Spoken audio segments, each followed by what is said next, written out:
Hello and welcome back to our YouTube channel Padhai with Guru Chela.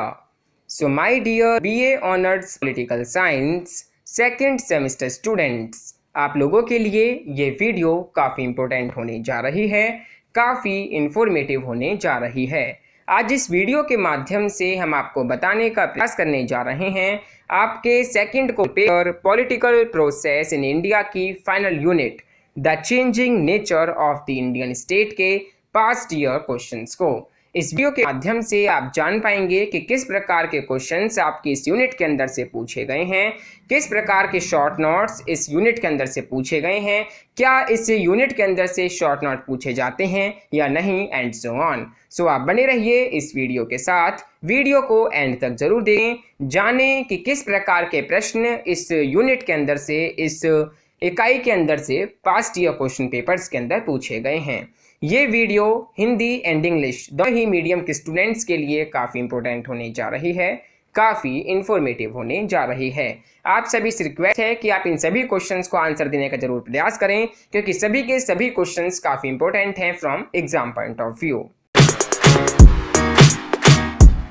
सो देखिए आपको इस यूनिट के अंदर क्या पढ़ना है, क्या समझना है। सो देखिए इस यूनिट के अंदर आपको पढ़ना है कि आखिरकार कैसे जो हमारा इंडियन स्टेट है उसका नेचर जो है वो चेंज हुआ है in the context of globalisation. देखिए ज़्यादातर क्वेश्चंस जो हैं वो ग्लोबलाइजेशन के कॉन्टेक्स्ट में पूछे गए हैं, तो ये ग्लोबलाइजेशन का कंसेप्ट जो है काफ़ी इंपॉर्टेंट है from exam point of view. So आइए देखते हैं कि आखिरकार सबसे पहले कि ये स्टेट जो है होता क्या है, क्या डेफिनेशन होती है स्टेट की, किसे कहते हैं स्टेट। सो देखिए स्टेट जो है वो एक सोवरन पॉलिटिकल ऑर्गेनाइजेशन होता है जिसके अंदर कंसिस्ट होता है a permanent population, a defined territory, a government and a recognition by other state. ये एक डेफिनेशन है स्टेट की। इस प्रकार हम किसी भी स्टेट को डिफाइन करते हैं। अगर हम बात करें कि नेशन स्टेट क्या होता है, सो देखिए जो नेशन स्टेट होता है उसके अंदर क्या है कि population of state are a nation, common culture, world view, way of life, shared history. वहीं स्टूडेंट्स अगर हम बात करें इंडियन स्टेट के यूनिक फीचर्स की, तो जैसे कि आपको पता है कि ये जो इंडियन स्टेट बना है ये किसी बेसिक यूनिफिकेशन के द्वारा नहीं बना है, बल्कि इसमें जो है ट्रांसफ़र ऑफ पावर एक महत्वपूर्ण पॉइंट है जो कि इस इंडियन स्टेट को यूनिक बनाता है। सो देखिए सबसे पहले इंडियन स्टेट जो है is the product of 3 factors की बात हम करते हैं, जिसमें सबसे पहले आता है colonial state, then national movement and the constitution, then last आता है पोस्ट इंडिपेंडेंस स्टेट प्रैक्टिसेस। ये जो हैं 3 जो हैं प्रोडक्ट हैं, 3 फैक्टर हैं जो कि इंडियन स्टेट के प्रोडक्ट हैं। वहीं दूसरा आता है ट्रेसेस ऑफ कॉलोनियल स्टेट, जिसमें interventionist and the repressive state आता है, police, army, bureaucracy, lower and high court, other state apparatus इसके अंदर आते हैं।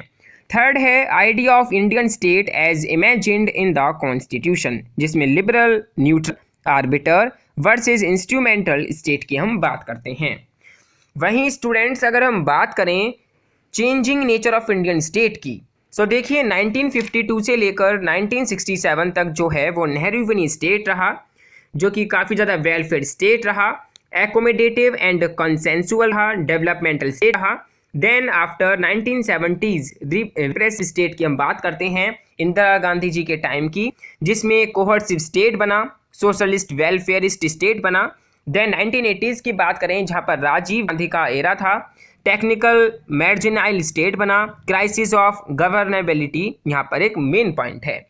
देन अगर हम 1991 ऑनवर्ड की बात करें, जिसमें Indian state under globalised world की हम बात करते हैं, जो कि काफ़ी इंपॉर्टेंट है from exam point of view, तो इसके अंदर corporate, manipulative and globalised state की हम बात करते हैं, state as facilitator for free market की बात करते हैं, कैपिटलिस्ट सिस्टम की बात करते हैं, रेगुलेटरी स्टेट की बात करते हैं, लिबरल कैपिटलिस्ट वर्सेस वेलफेयरिस्ट अप्रोच की हम बात करते हैं।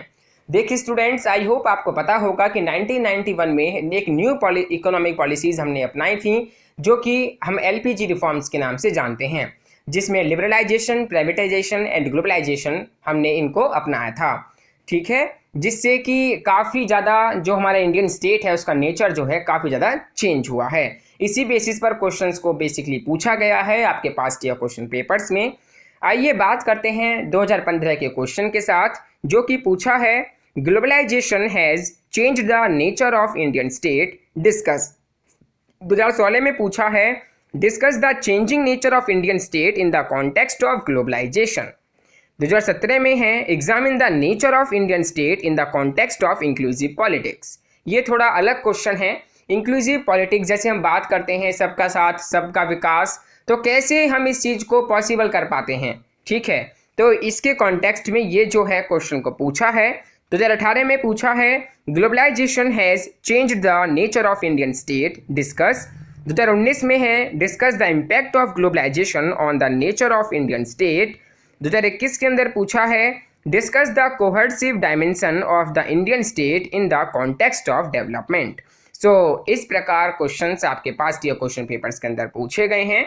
अगर हम ग्लोबलाइजेशन की बात करें तो देखिए Indian state became facilitator of free market capitalist economic order under the wave of globalisation in 1980s. Globalization has affected economic, political, and socio-cultural dimensions of Indian state. Sovereignty and regulatory capabilities of Indian state diluted. Duality of capitalist versus welfarist state. Efficiency versus equity. And independent versus dependence market the nature of globalized Indian state. In points को आप इन questions के अंदर mention कर सकते हैं।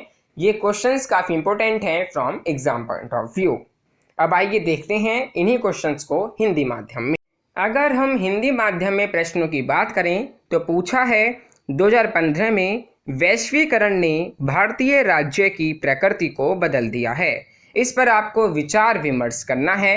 ये जो statement है ये आपको व्याख्या ये जो है आपको डिस्कस करनी है। 2016 में है वैश्वीकरण के संदर्भ में भारतीय राज्य के बदलते स्वरूप पर चर्चा करें। वैश्वीकरण के संदर्भ में जो भारतीय राज्य है उसका जो स्वरूप बदला है उस पर आपको चर्चा करने के लिए कहा जा रहा है। 2017 में है समावेशी राजनीति के संदर्भ में भारतीय राज्य की प्रकृति का परीक्षण करें।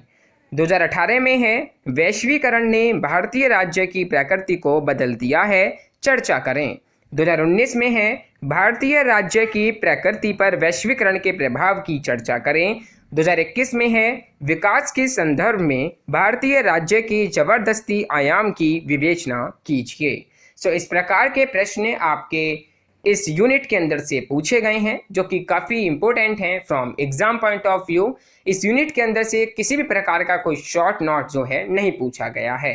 सो इसमें से एक फुल लॉन्ग ऐसे टाइप क्वेश्चन जो है पूछा गया है। आप सभी से रिक्वेस्ट है कि आप इन सभी प्रश्नों को हल करने का प्रयास करें, सभी क्वेश्चंस को जवाब देने का जरूर प्रयास करें। सभी के सभी प्रश्न अत्यंत महत्वपूर्ण हैं आपके एग्जामिनेशन पॉइंट ऑफ व्यू से।